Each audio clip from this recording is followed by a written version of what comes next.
Questo servizio è offerto da FDL Studio, servizi web e grafica per la vostra azienda. Una scommessa innovativa.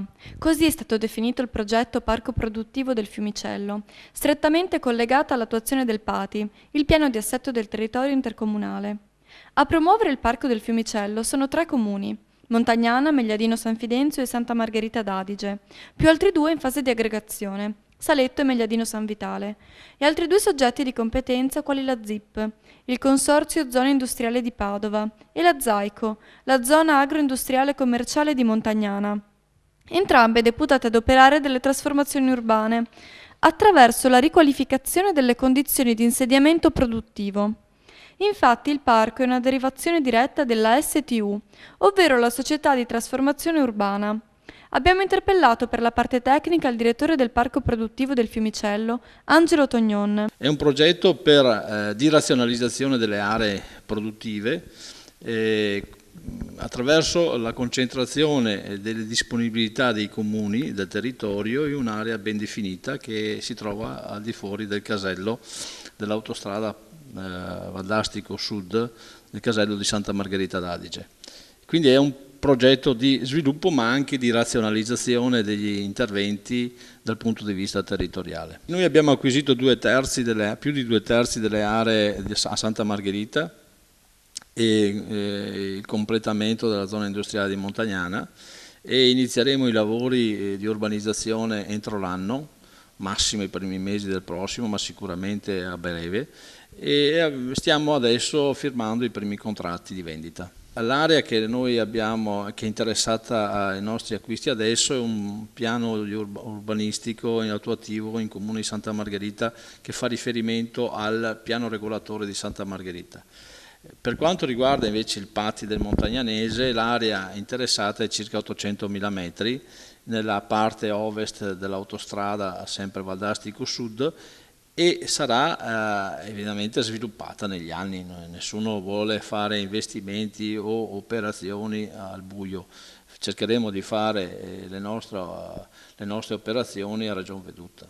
E per quella politica il presidente del parco e sindaco di Montagnana Giuseppe Mossa. Per quanto riguarda il parco produttivo del Fiumicello, ci tengo a ribadire che parte da una programmazione regionale contenuta nel piano territoriale di coordinamento provinciale, quindi il primo strumento di programmazione a livello provinciale. Questo è stato recepito all'interno del PATI del Montagnanesi e il PATI ormai siamo arrivati a conclusione, è stato pubblicato. Abbiamo recepito tutte le osservazioni, adesso verranno discusse e analizzate le osservazioni e poi si andrà all'adozione definitiva. Per quanto riguarda il PATI, quindi stiamo analizzando, come dicevo, le osservazioni.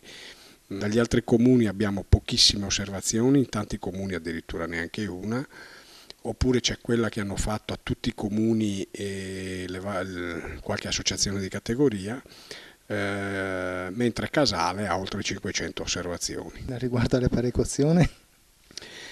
Ma riguarda soprattutto le linee di indirizzo, perché l'amministrazione di Casale ritiene che lo sviluppo dovesse essere incentrato sul comune di Casale, mentre tutti i sindaci del territorio sono concordi e d'accordo nel ritenere polo di sviluppo industriale quello che è stato recepito nel PATI, cioè quello che parte dal casello autostradale di Santa Margherita.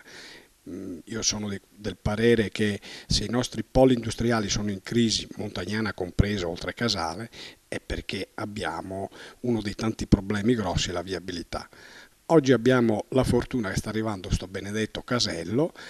Per non smentirci, io penso che come primo indice di individuazione territoriale il casello, visto che ci lamentavamo della viabilità che manca, adesso che ce l'abbiamo cerchiamo di sfruttarla e quindi il casello diventa veramente l'inizio da dove costruire un futuro polo industriale che sia non solo al servizio di un comune ma dell'intero territorio. Il Parco del Fiumicello punta nell'immediato futuro ad espandere le quote di partecipazione fra i comuni del territorio, alla luce dell'importanza e dell'impegno economico che richiede la lottizzazione produttiva. Infatti i comuni di Megliadino San Vitale e di Saletto hanno aderito recentemente. L'unione in ogni caso fa la forza.